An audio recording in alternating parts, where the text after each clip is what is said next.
Set the hook. Fish on, fish on. Bass love wood. Oh my gosh. Bass love rock. Nice. Whoa, give me that rebound. Holy cow, you guys. Fishing. Keep fishing. Keep fishing. Fishing. Fishing. All right, here we go. Pulled up to another pond that I fish frequently. It's just a little one. It's kind of hit or miss, this place. It's a little bit better in the summertime. It gets a lot of muck on there. I can do some frog fishing and stuff like that. But we're going to jump on in here, see if we can get some. It's rainy and damp out today, so we're going to be putting on the rubber boots, getting muddy. It's an interesting place. It's I talked to a sheriff here recently. He said this is owned by the county now, all this area, and they don't really care if we fish here, is what he told me. So I'm in East Texas. I'm right next to the interstate in this parking lot, and there's this like manufacturing facility that's been closed down. It's fallen apart, and they, like I said, the sheriff I talked to told me that the county owns it now. And then right here, right next to the parking lot where I'm parked in, there's this pond right here. On the other side over there, there is property that's like somebody's ranch or farm, but apparently not. I thought it was private property on that side. The sheriff told me that that's owned by the county too. So now I'm not afraid to cross over and go on that side and fish, because he told me that it's okay to fish here. So I'm gonna jump on here. I got a couple of new rods. I need to replace some of my other ones. So just bought those and gonna swap those out, just do some rod testing today. So we're gonna get after it.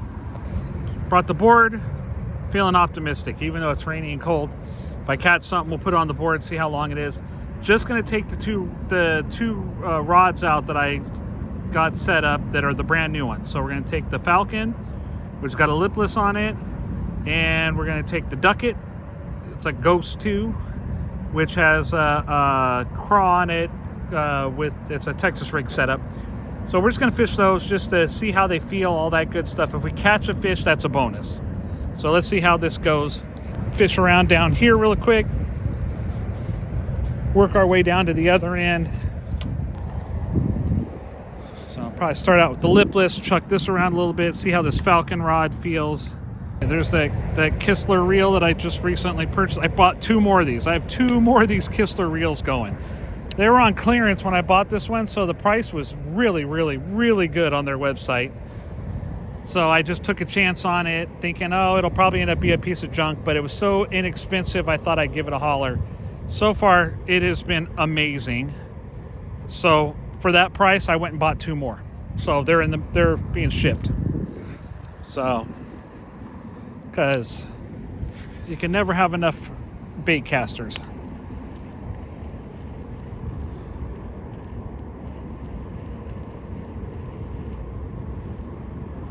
Oh man, it'd be so cool to catch a fish on the very first cast with a brand new rod. I don't think that's ever happened to me before, where I've caught one that quick. I'm trying to speak it into existence. Nope.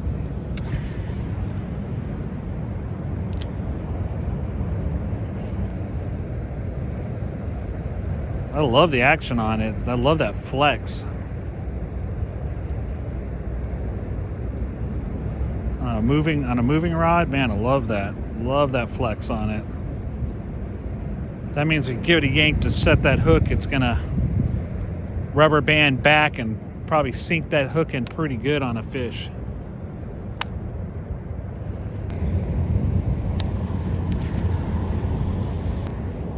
I mean, it casts great. It's got a nice whip on it with that flexibility in the tip of this rod. Kind of catapults that lipless out there. This thing's getting some pretty good distance on the cast between that Kistler reel and this thing being 7'6" in length. I mean, I'm getting that lipless almost to the other side of the pond. Try a little bit of yo-yo on this thing. Even though I always talk about how I never catch any fish with a lipless doing the yo-yo technique. I don't know what it is about the yo-yo technique and me, but I am doing something wrong, because I never catch any bass yo-yoing a lipless crankbait. No way. There's no way. Nope. I think I just had a fish and he got off. Either that or I had a big clump of grass, but that felt like a fish. All right, let's put this 6 cents craw in there on this new ducket. Slow down a little bit. Throw a little bit of Texas rig here.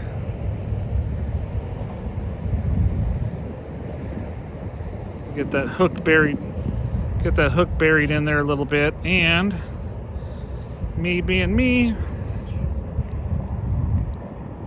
little garlic stink stick on there. Make it smell like something. Make it smell like Italian food. These bass love a little garlic. Same exact dimensions I had on here, 7'3", medium heavy, just two different brands, that's all. Ducket versus a Shimano rod. Like I said before, the Shimano rod did me good. I was happy with it. Caught a ton of fish on that thing. Just those line guides finally got all stripped out to where it was metal. It was starting to fray my line, so it was time for me to update it. And today I decided to go the cheapskate route. Bought that Falcon rod for $50. Bought this ducket rod for $70 at Academy, so I got out of there around $130 or so. With two brand new rods. Can't complain about that. I've bought rods before that cost for one $130. I've bought rods before for one that cost more than $130. All right, I'm gonna walk down to the other end. Came all the way around. It's the first time I've ever been on this side. So, trucked my way around. I was over there. So, now we're all the way at the other end, other side. Never put any baits this close to this shore on this side of the pond over here, so I'm curious if it's gonna yield a different result. But first thing I can tell you is everything I've seen when I walk down this whole side right here, it's shallow, really shallow. So I don't know where it drops off, but I'm seeing right here, it's only like a foot deep, about 10 foot out. So I have no idea how far it's gonna go before it kind of drops off. So I'm kind of risking it for the biscuit right now, because I'm throwing that lipless around, and if it's really shallow, there's always a chance it'll get stuck. But right now, I'm actually reeling in a bunch of grass on it, I can tell. That treble hook decided to grab hold of all that grass. I'm gonna take a couple more cracks with this lipless. I think I'm gonna move on to back onto that craw in the Texas rig.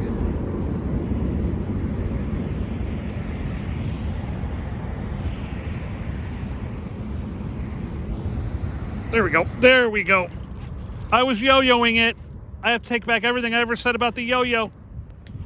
I just yo-yoed it and got one. First one on this new Falcon rod. And we could do a little bit of work on this Kistler reel that I haven't caught much on yet either. Here we go. Bada bing, bada boom. There we go. Love to be all cool like some of the other YouTubers and fishermen I watch on social media and go, oh, he choked it, but he did not choke it. He barely got that hook, but looks like he caught him going face first though, which is kind of cool. Which means he saw him coming and bushwhacked him. That's what I'm thinking. Look at that, pliers. What do you know? Hook comes right out. There he is. I'm guessing that might be like a 14 inch. Maybe 13 3/4, 14 inch, somewhere in that neighborhood. Let's see what happens. Got the old carbonite board out today instead of, I didn't want to lug around my metal one. Oh, he's longer than I thought. I misjudged that one. I said 14. I said 14 and he's actually 14 3/4. All right, back in the water you go.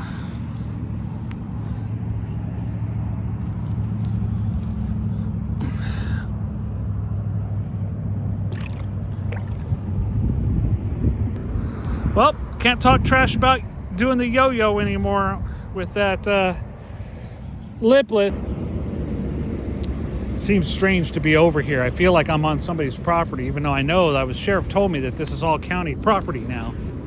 But at one point, this was somebody's big chunk of land out here, probably like a cattle ranch or something. It's like a big pasture out here. I can still even see hay stacked up over there.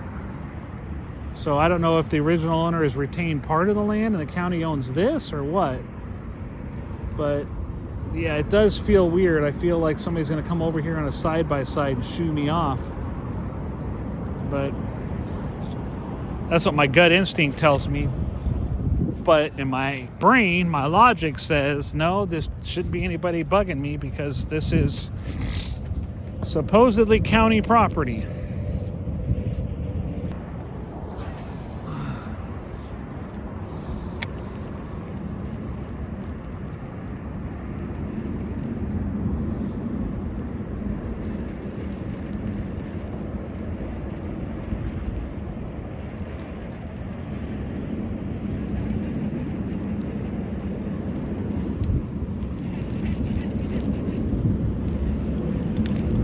Yep, we got us one. We got us another one. This one feels bigger. This feels bigger. Fighting a lot harder. Oh, yeah. I mean, he's not huge, but definitely a little bit bigger. The other one was like 14 3/4. So let's see what we got here. Oh, yeah. He grew. He definitely grew. Oh yeah, we might touch 16 on this one. Same thing, front hook, head first. So they're definitely eating this thing the same way. Yeah, that is a good fish. He is tubby.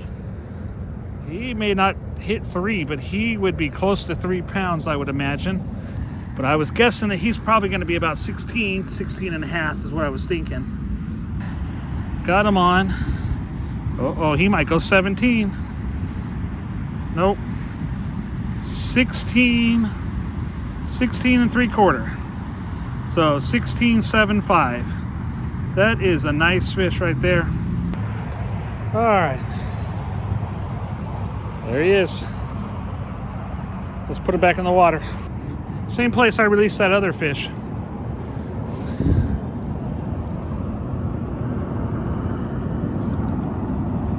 Watch him go.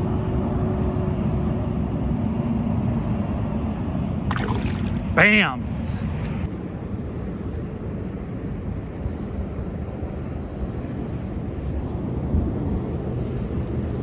Got fooled by a clump of grass. Got fooled by a clump of grass. Thought I had a bass, but it was just grass. Got fooled by that clump of grass.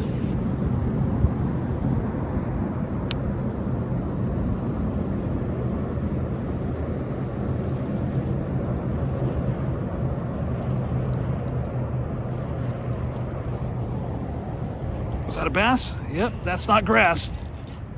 That, boys and girls, is another one. We're up to 3 today. It's hard to believe it's January. It looks like he got hooked exactly the same way. Looks like it's that front treble hook. Same thing. Same exact way. Flip them. We actually wired his jaw closed. He got the hooks on the top and the bottom. I can't even open his mouth. There we go. He's pretty cold. That's a cold fish. But yeah, that's gonna be 14, like 14 and a quarter. Wow, I'm guessing under on all these today.